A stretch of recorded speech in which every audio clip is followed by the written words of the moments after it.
They told you to hustle, to visualize harder, to act like it's already yours. The universe doesn't respond to noise. It answers energy. When your mind is frantic and your heart full of doubt, your manifestations get stuck in limbo. And here's the twist. Alignment doesn't come from effort, it comes from stillness. Carl Jung didn't preach grind culture. He studied the soul's quiet revolutions. The kind of growth that happens when you stop forcing, stop proving, and start listening. Emotional wounds don't vanish through repetition. They dissolve through awareness, surrender, and integration. Real transformation isn't loud. It's subtle, internal, often uncomfortable, and it's exactly what you've been missing. So before you write another affirmation or ask the universe for a sign, pause. The alignment you're chasing might already be sitting in the silence you've been avoiding, ready to remember the part of you that never needed fixing in the first place. You see, the harder one tries to force reality into submission through rituals, affirmations, or sheer will, the more resistance they meet. It's not because the universe is cruel, but because the unconscious mind senses the desperation behind the effort. Energy doesn't lie. If the intention carries the weight of fear or lack, that's exactly what gets echoed back. Real power is quiet. It comes from surrender, not struggle. Now, surrender isn't giving up. It's giving in to trust, to alignment, to the rhythm that already knows where you're supposed to go. Most people push so hard, they miss the signs along the way. They chant for abundance while secretly fearing scarcity. That contradiction doesn't fool the unconscious. True surrender means letting the soul speak louder than the ego's panic. This is where detachment enters, not as apathy, but as wisdom. When you stop wrestling the current, you allow the tide to carry you toward what's already yours. It's in that stillness, that radical self-acceptance, where manifestation begins to bloom. The ego may call it lazy, but the soul knows it's sacred. And here's the twist most miss. You're not attracting what you want. You're attracting what you are. Wanting something isn't enough. That might sound harsh, but it's the truth people often overlook. You could scribble affirmations across your walls, chant mantras till your voice cracks, yet still find yourself stuck. Why? Because the unconscious mind doesn't speak in words. It speaks in energy. If your identity is wired to emotional wounds and lack, that frequency becomes your magnet.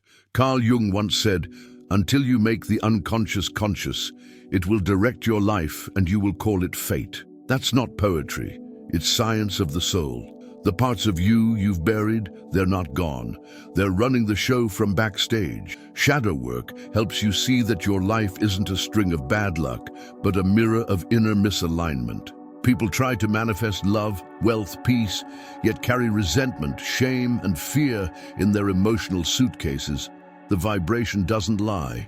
The unconscious hears the static behind the smile, and it responds accordingly. You can't trick the universe. What you radiate, your self-worth, your inner healing, your sense of identity, is what ripples outward. And whether you like it or not, it always echoes back. The unconscious mind is like a child who never stops paying attention. It listens not to what you say, but to what you truly believe deep beneath your surface. You could repeat, "I am abundant," all day long. But if a part of you still feels undeserving, that energy dominates the signal.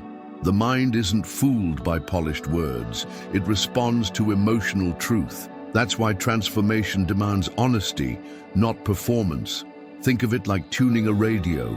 If your internal frequency is stuck on shame, no matter how positive the music you play outside, the static will distort the sound. This is where inner healing starts to matter more than surface-level spirituality. You can't plaster over fear with a smile and expect miracles. The unconscious thrives on alignment, not pretending. Jung knew that repressed emotions and buried memories didn't disappear. They transformed into patterns that ruled our lives. You see someone always chasing love and never finding it, that's likely an unconscious wound whispering, "You don't deserve it." True manifestation requires going into the shadow, peeling back those layers and showing them the light.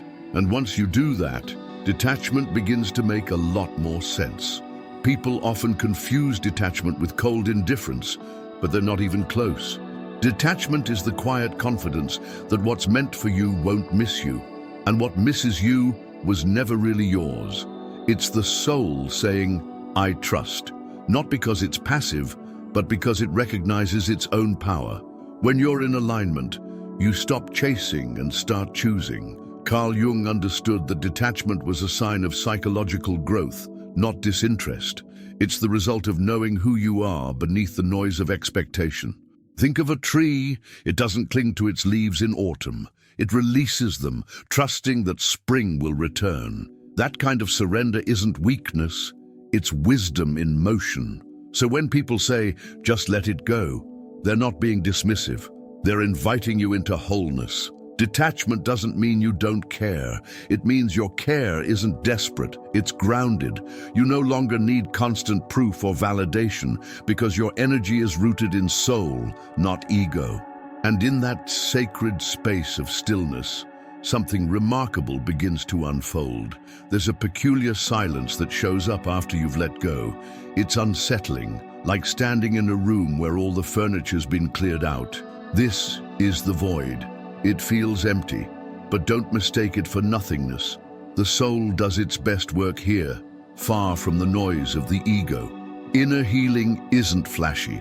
It's a quiet reorganization of energy, identity, and self-worth. In the stillness, old emotional wounds start to surface, not to hurt you, but to be released.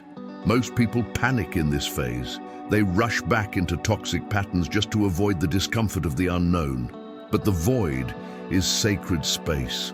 It's where you shed illusions and meet your original self again, the one who existed before the world told you who to be. Jung would call this the chrysalis, the space between identities. The old self has crumbled, but the new one hasn't taken full form yet. It's a psychological and spiritual cocoon. And while it feels like you're stuck, in truth, you're aligning. You're remembering how to move without force, how to trust without proof. And this is where the next truth quietly emerges. Obsession isn't passion, it's a symptom. Obsession has a sneaky way of disguising itself as dedication. But look closer. It's often the unconscious mind screaming for resolution. When you fixate on a goal, a person, or an outcome, it's usually because some unhealed part of you believes that thing will make you whole. Jung warned us, what we don't integrate controls us. Manifestation born from obsession is never sustainable. Integration, on the other hand, is deep work. It means sitting with your inner contradictions, your ambition and your fear, your light and your shadow. It's not about being perfect, it's about being whole. Real alignment isn't clean or linear. It's messy, emotional, and often full of detours. But it's in that raw truth where transformation begins to take root. So instead of obsessing over how fast things are happening, ask yourself, what parts of me am I still avoiding? The more you embrace your fragmented pieces, the more complete your energy becomes. And when you move from wholeness, manifestation no longer feels like chasing. It becomes remembering. Which brings us to an even deeper contrast. The ego demands signs, but the soul already knows. The ego is a loud companion. It wants signs, guarantees, timelines. It needs to know everything will work out before it can relax. But the soul, it moves quietly. It doesn't ask for proof because it already lives in alignment with truth. Jung believed our challenge wasn't to silence the ego, but to recognize its voice and then choose differently. You've probably noticed how the ego panics in uncertainty. It clings to external validation like a drowning man to driftwood. But manifestation doesn't bloom in that energy. It flourishes in stillness, in detachment, in the trust that your soul is guiding the process. You're not chasing. You're remembering who you've always been underneath the noise. It's in those moments when everything seems unclear that the ego screams loudest. But ironically, that's also when the soul is closest. You just have to listen differently. Jung taught that true transformation comes from embodying, not chasing. And when you truly embody trust, you unlock a deeper layer of shadow work, the kind that changes not just outcomes, but your entire identity. Here's the part most manifestation guides won't tell you. If your desires are rooted in fear, they'll bring more chaos than peace. Shadow work isn't optional, it's the foundation. Jung showed us that our shadow, the parts we reject or deny, holds the key to true integration. You can't create from a fragmented self and expect wholeness to show up at your door. Think about someone who finally gets everything they ever wanted: success, love, status, yet feels hollow inside. That's the shadow at play. Emotional wounds don't vanish with external wins. If you manifest from pain, you're just decorating the wound, not healing it. True manifestation is born from self-worth, from inner stillness, from embracing every broken piece and saying, "You're welcome here." When you stop fighting the shadow, you stop fighting yourself. You allow space for integration, for realignment, for the soul to lead. The ego resists, of course. It wants to look perfect. But the soul, it wants truth. And when truth takes the wheel, you begin to see that your biggest obstacle isn't the world outside. It's the outdated self still clinging to survival. Most people search outside for what's missing, but the real bottleneck is within. You are not waiting on the universe is waiting on you. Waiting for you to drop the survival scripts, the outdated identity that clings to scarcity, to prove its worth. Jung called this the persona, the mask we wear to stay safe. But masks block light. They dim your natural energy. It's easy to blame fate or timing. But here's the hard truth. If you don't believe you're worthy of what you want, you'll sabotage it unconsciously. Emotional wounds masquerade as caution, as logic, even as humility. But underneath, they're just fear in disguise. Detachment, real detachment, requires a new relationship with self, one rooted in radical self-acceptance and trust in your own transformation. When you start shifting your identity from the ego's voice to the soul's guidance, you raise your frequency. You stop attracting from lack and start resonating with abundance. That's alignment. That's the real secret. And the funny thing, once you align, you don't even feel like you're manifesting anymore. You feel like you're remembering something you always knew. It's not about becoming someone new. It's about peeling back the layers that never belonged to you in the first place. The noise, the conditioning, the roles, you pick those up to survive, but your soul, it's untouched.